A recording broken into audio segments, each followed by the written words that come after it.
Pour l'invité du mois, cette semaine, Thierry reçoit Jean-Marc Latreille, le président du tribunal de commerce de Marseille.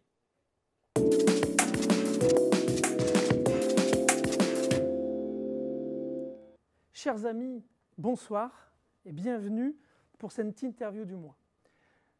Ce mois-ci, nous avons l'honneur, le privilège de recevoir Jean-Marc Latreille, président du tribunal de commerce de Marseille. Jean-Marc, bonsoir et bienvenue à LEH TV. Bonsoir. Alors, les tribunaux de commerce, c'est une institution qui a plus de 500 ans, qui a passé la Révolution française. L'idée, c'était finalement que des commerçants entre eux définissent, élisent une personne qui allait juger les litiges entre commerçants. Vous avez été juge du tribunal, président de chambre, président, vice-président du tribunal, pour avoir ce poste honorifique ô combien important de président du tribunal de commerce de Marseille. Et aujourd'hui, la période est intéressante à ce sujet. C'est pour ça que nous avons choisi de vous interviewer. Alors, première question, une question de cœur finalement, c'est comment on devient juge du tribunal de commerce? Quelle a été votre vocation? Écoutez, le cheminement est, je dirais, relativement naturel.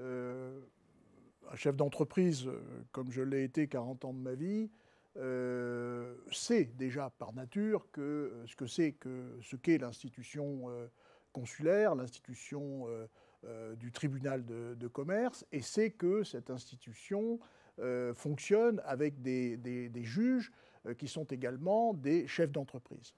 Donc ça, c'est une connaissance de base que le chef d'entreprise doit avoir et qu'il mûrit, je dirais, tout au long de sa carrière, jusqu'à arriver à un moment où il se pose la question de passer de l'autre côté de la barre, je dirais, pour plaisanter, de l'autre côté de la barrière, car le chef d'entreprise est aussi, à tous les instants de sa vie, confronté à la justice, aux avocats, au monde du droit. Donc c'est tout un ensemble de sollicitations qui font qu'après un certain état de maturation, le chef d'entreprise arrive à se rapprocher du tribunal de commerce. Et ça se fait en général par le biais d'organisations syndicales comme la CPME ou le MEDEF, l'UPE 13, qui présentent des listes à des élections tout à fait officielles prévues par le Code de commerce. Et c'est comme ça que vous accédez donc à cette belle institution qu'est le tribunal de commerce. Très bien.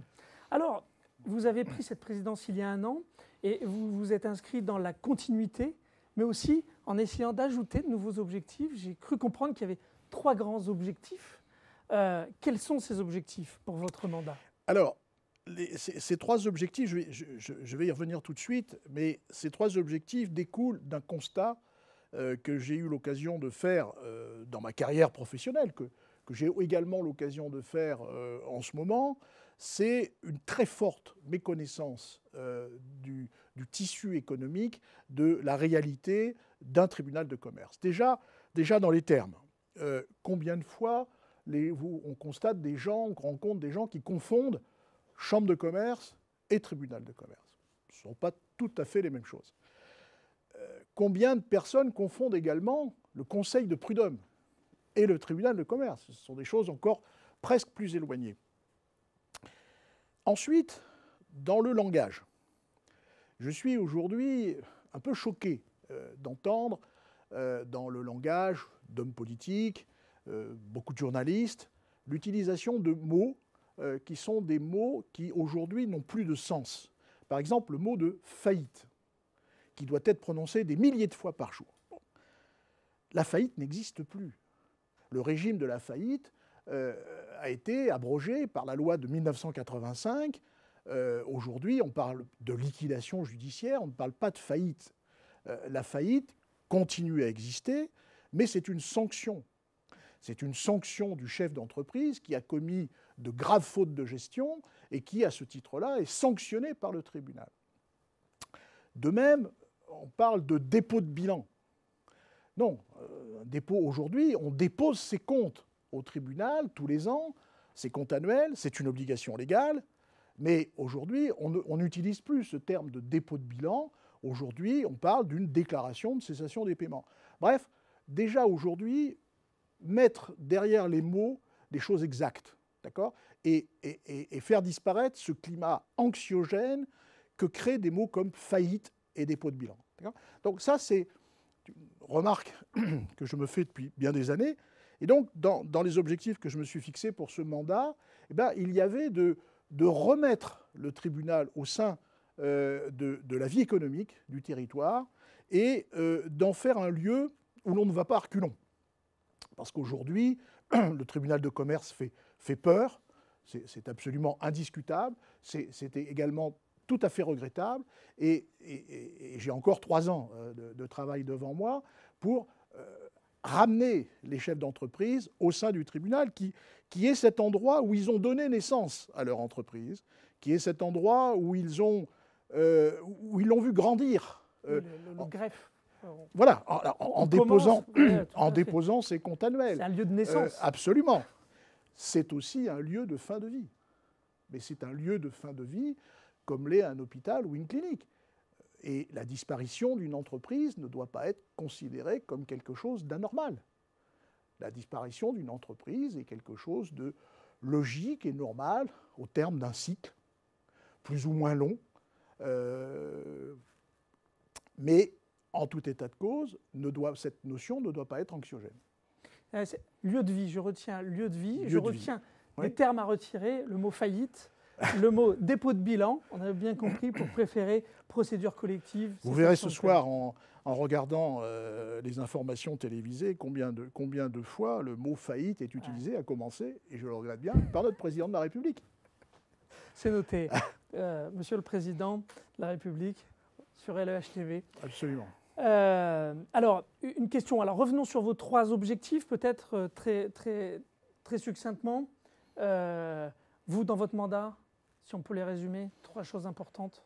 Bon, ma première idée était justement de ramener le tribunal au sein de la vie du territoire et de le ramener en y attirant les entrepreneurs dans le cadre de conférences, de réunions sur ce qu'un tribunal de commerce est capable d'apporter à une entreprise en termes de recouvrement de créances, en termes de traitement des difficultés, etc. etc. Donc ça, c'était la première étape qui pouvait se subdiviser en d'autres parties sur lesquelles nous pourrons revenir. Mon autre idée était aussi, et là c'est une idée qui est beaucoup plus, où le tribunal par lui-même est beaucoup plus intéressé, c'était également d'inoculer dans la vie de certaines personnes l'idée qu'ils peuvent, qu'ils pourront un jour être membres d'un tribunal de commerce.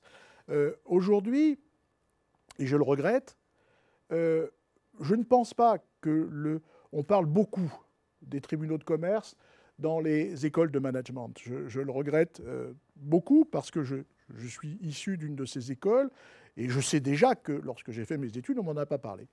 Donc, ce que je voudrais aujourd'hui, c'est qu'un entrepreneur, un jeune entrepreneur, commence sa carrière en sachant que potentiellement, il peut un jour devenir juge d'un tribunal de commerce. Voilà. Ça, c'est à mes yeux quelque chose de très important, puisque, vous le savez, les tribunaux de commerce sont composés de juges bénévoles, d'accord, et qui sont tous des commerçants ou des chefs d'entreprise.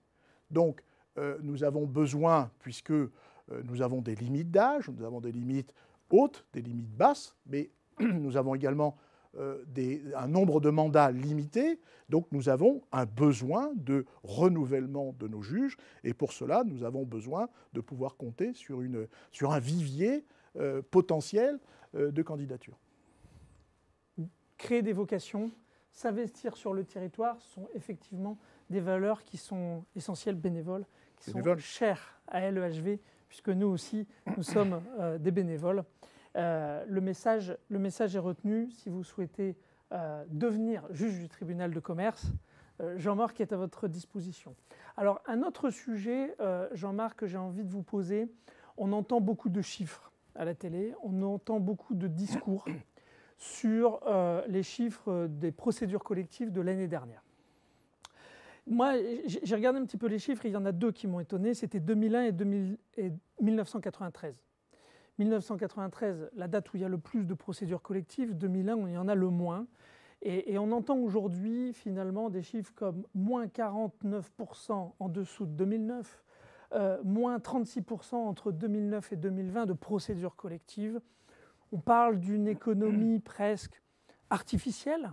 Alors, ça nous intéresse d'avoir votre éclairage sur ce qu'est vraiment cette situation. Je pense déjà qu'il faut prendre ces chiffres avec beaucoup de prudence. Nous venons d'une période où la France connaissait environ 60 000 défaillances d'entreprises par an. Et nous étions, jusqu'à l'année dernière, retombés à des chiffres de l'ordre de 42 43 000.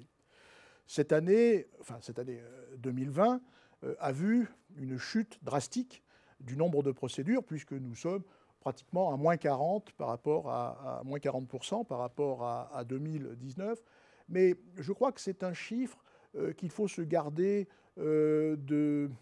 d'utiliser et d'exploiter. Et surtout, il faut se garder de s'en gargariser et de s'en faire plaisir. C'est un chiffre qui est faux. C'est un chiffre qui est faux et qui ne fait que traduire le fait qu'aujourd'hui, des entreprises sont dans une situation... Alors, dans les tribunaux de commerce, on entend beaucoup d'expressions. On parle d'apnée, on parle de perfusion, on parle d'anesthésie. Ce qui est très drôle d'ailleurs, c'est qu'on utilise des termes médicaux. On utilise des termes médicaux comme on peut faire une comparaison entre un hôpital, une clinique et un tribunal de commerce. On pourra peut-être y revenir. Donc aujourd'hui, ces chiffres sont trompeurs parce que ces entreprises ne savent pas très bien où elles en sont. D'accord ?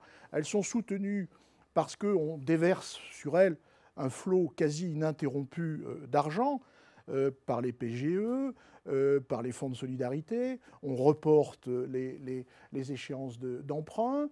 L'URSSAF n'a quasiment plus réclamé la moindre cotisation depuis le mois de février de l'année dernière. Tout ça crée un climat qui est parfaitement illusoire, qui est faux et qui cache la vérité. J'ai eu l'occasion de lire dans la presse économique certains de mes confrères, présidents de tribunaux de commerce, évoquaient le terme de soutien abusif. Ce qui est grave. Ce qui est grave, mais pas très éloigné de la réalité. Car, je le disais tout à l'heure, je le répète, quel est l'intérêt de soutenir une entreprise qui n'a plus de patron, qui n'a plus de capitaux propres, qui n'a plus de fonds de commerce, qui n'a plus de produits? Cette entreprise doit manifestement disparaître. C'est ce qu'on appelle aujourd'hui les entreprises zombies. Des entreprises qui sont maintenues dans un état de vie artificiel, mais des entreprises qui nuisent à la collectivité. Parce que ce sont des entreprises qui ne respectent pas les règles économiques, qui ne respectent pas les règles de concurrence, et qui, en survivant, continuent à polluer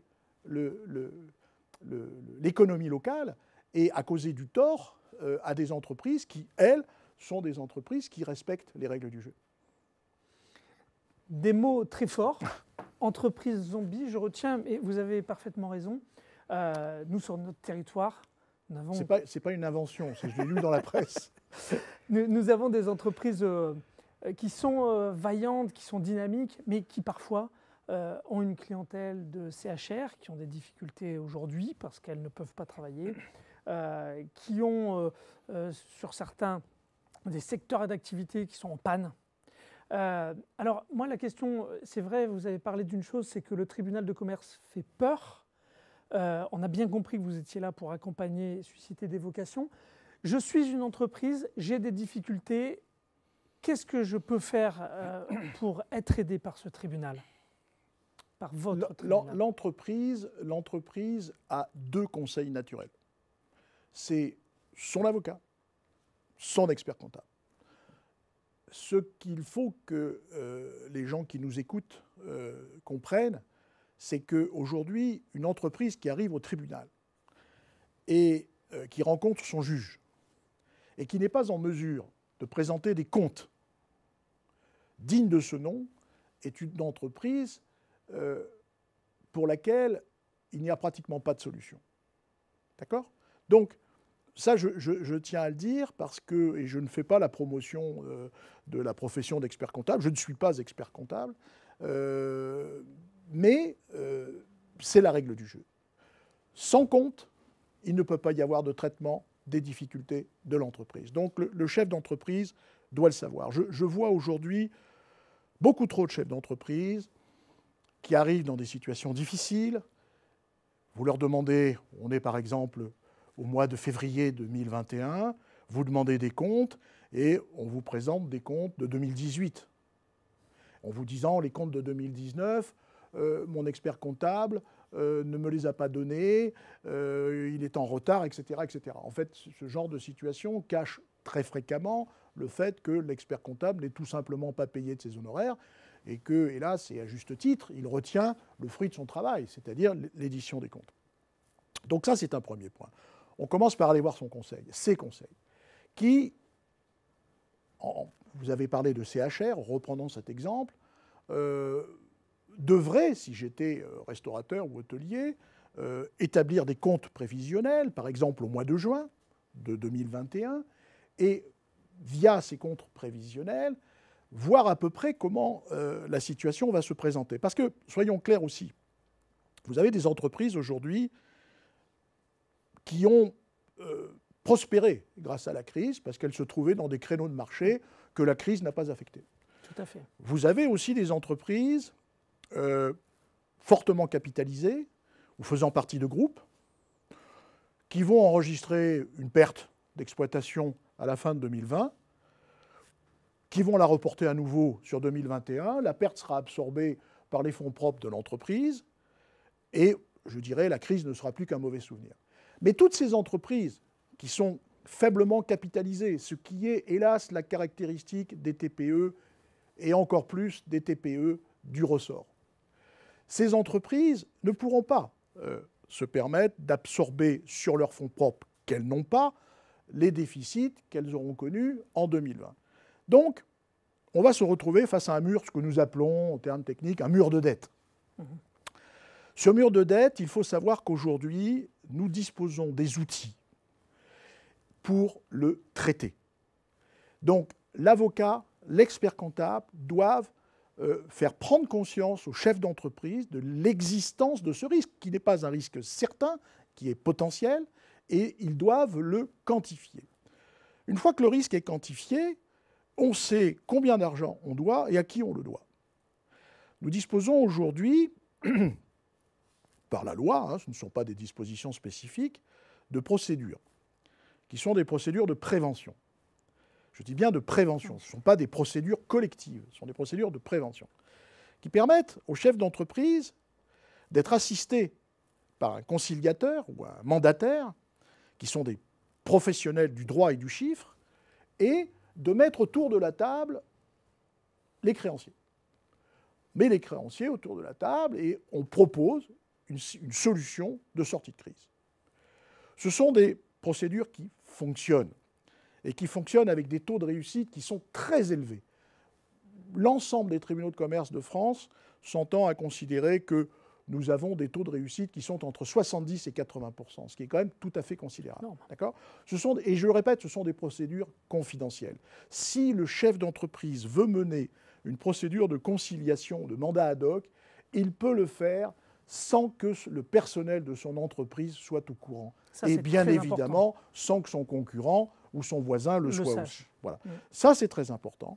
Et il faut, au surplus, savoir que ces procédures, nous disposons également, jusqu'au 31 décembre de 2021, ces procédures sont renforcées, ont été renforcées par des ordonnances, que nous appelons des ordonnances Covid, qui ont été prises en mai 2020, plus précisément le 20 mai 2020, et qui donnent aux juges le pouvoir très fort d'imposer ces mesures de restructuration de la dette aux créanciers. C'est-à-dire que le juge dispose aujourd'hui, quelque part, dans une procédure amiable et confidentielle, des outils très puissants qui sont les siens dans le cadre de la procédure collective. Bon, c'est une image un peu rapide, mais qui est quand même exacte. Procédure confidentielle, oui. Amiable. Ça, c'est vrai que c'est important parce que ce sont certainement les choses qui font peur à un chef d'entreprise dans ces cas-là de se rapprocher de vous. Donc, on a tous les moyens. Un dernier conseil, qu'est-ce que vous avez parlé de susciter les vocations. Vous, finalement, j'ai envie d'aller, on parle du cœur. C'est quoi votre plus beau souvenir en tant que juge ou en tant que président dans votre carrière de juge que vous avez Je vais y revenir dans un instant. Vous avez insisté sur le mot confidentialité. Ouais. Nous sommes à la Valentine. Je voudrais donner une information qui est très importante. C'est vrai que passer la porte d'un tribunal de commerce, c'est comme un peu passer la porte du dentiste. Hein. C'est jamais très, très agréable. Ça fait peur. Oui, ça fait peur. Donc, nous sommes bien conscients de ça. Nous sommes bien conscients de ça et j'ai le plaisir d'annoncer que depuis le mois de janvier, c'est donc très récent, et avec le soutien absolu du tribunal judiciaire de Marseille, c'est-à-dire le tribunal judiciaire, c'est ce que nous appelions dans le temps le tribunal de grande instance de Marseille, et du parquet de Marseille, nous avons pu ouvrir une antenne du tribunal de commerce au sein des maisons de la justice et du droit, des villes d'Aubagne et de Marseille. Ce qui veut dire qu'aujourd'hui, un chef d'entreprise de la Peine-sur-Yvonne, par exemple, pourrait, et qui aurait besoin de rencontrer un juge de la prévention, eh bien, pourrait s'adresser à cette maison de la justice et du droit et prendre rendez-vous avec lui, donc dans un cadre de confidentialité absolument totale et absolue. Alors, mes plaisirs, ils sont très nombreux, parce que rendre la justice, c'est un honneur et c'est un très très grand plaisir. Mais il y en a un tout particulier qui est un plaisir à répétition. C'est celui lorsqu'il m'est soumis à la signature l'ordonnance qui entérine la fin d'un plan de redressement, c'est-à-dire l'entreprise a été l'objet d'une procédure collective, elle a obtenu un plan de redressement sur un certain nombre d'années, jusqu'à 10 ans. Eh bien, quand je signe l'ordonnance par laquelle on constate que le passif a été remboursé et que, quelque part, on rend les clés de l'entreprise au dirigeant, eh bien, mon plaisir, c'est d'appeler le dirigeant et de lui dire « Monsieur, je vous félicite ». Alors, en général, je leur fais très peur, parce que quand j'appelle, je sens le chef d'entreprise en général paniqué, qui dit « Qu'est-ce qui se passe ? Qu'est-ce qui se passe ?» Mais il ne se passe rien du tout, il se passe simplement que j'avais envie de vous féliciter, parce qu'hélas, ce n'est pas la généralité du genre, et j'avais envie de vous féliciter, parce que vous avez connu des difficultés, vous avez su les gérer, et vous avez su montrer que vous étiez capable de les surmonter. Et ça, c'est très bien. Et ça, c'est un grand plaisir pour moi que de le dire. Et je peux vous assurer que tous les gens qui sont passés par là le disent après. Ils disent, mais j'aurais dû connaître le tribunal de commerce beaucoup plus tôt et ne pas vivre sur cette idée reçue stupide qui a fait que je suis peut-être venu un peu trop tard. Je ressens une émotion et elle est palpable et je vous félicite. Elle est réelle, elle est réelle. Je vous félicite pour ça parce que c'est vrai que quand on est chef d'entreprise, on peut avoir peur, il y a des moments difficiles. L'échec dans notre pays, il est finalement parfois mal vu, mais en fait dans d'autres pays... Comme la réussite. Oui, exactement. Et il fait partie, l'échec de la réussite. C'est comment je rebondis. Oui. Je peux me permettre de rebondir ? Je vous en prie. Nous avons aussi, au sein du tribunal de commerce de Marseille, nous avons passé un accord avec une très belle association que je vous recommande d'interviewer, qui est l'association 60 000 rebonds, qui est une association qui a été faite pour prendre en charge le chef d'entreprise dès l'ouverture de la procédure collective. Je ne parle pas de prévention, je parle là de procédure collective, c'est-à-dire l'étape un petit peu plus lourde du traitement des difficultés de l'entreprise. Et les gens de cette association font des choses tout à fait remarquables au plan psychologique et soutiennent le chef d'entreprise qui peut être très très fortement affecté par les difficultés qui sont les siennes. Vous savez, dans les tribunaux de commerce, on parle des 3 D. Alors, le premier D, je le regrette, c'est dépôt de bilan. Ouais. Ensuite, c'est divorce. Et ensuite, c'est dépression. Ouais. Il faut éviter un 4e D, qui est le Ouais. décès. Or, nous savons que la difficulté d'entreprise peut, chez certaines personnes, provoquer des états suicidaires, vis-à-vis desquels il convient d'être très prudent. Nos juges sont formés à cela et formés à la détection de ce risque. Et dès que ce risque est détecté, nous dirigeons la personne vers cette association 60 000 rebonds qui va immédiatement lui proposer un contact avec un psychologue qui le prendra en charge et qui l'aidera à traverser ces moments qui peuvent ne pas être forcément très agréables. Surtout avec des périodes de confinement ou de couvre-feu qui peuvent venir se encore rajouter. plus, bien sûr. Tout à fait. Jean-Marc Latreille, merci pour cet échange vrai, pur, que j'ai beaucoup apprécié. Oui. J'en profite pour remercier le juge Patrick Lesbros qui nous a mis en contact pour Oui. cette belle interview. Oui. Vous l'aurez compris, chers amis, il n'y a pas de honte, il y a juste un travail de synergie, se rapprocher, ne pas rester seul dans son inquiétude. Nous avons des procédures confidentielles, nous avons des procédures amiables, nous avons des juges bénévoles à votre service et l'EHV saura vous mettre en rapport avec les fédérations professionnelles et on parlait de l'UPE 13 et de la CPME, qui possèdent les mandats. Soyez investis sur votre territoire si vous n'êtes pas dans ces situations-là pour aider les autres, c'est extrêmement important. Jean-Marc, très bonne soirée. Vous êtes le bienvenu sur ce plateau si vous avez de nouvelles informations. À très bientôt. Merci.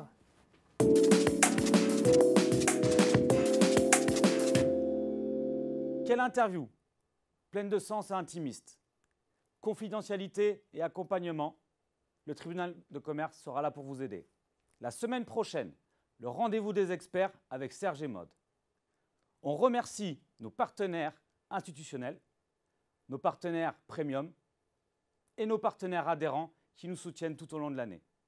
N'hésitez pas à vous abonner à la chaîne, à activer la notification et à nous suivre sur les réseaux sociaux. À très bientôt.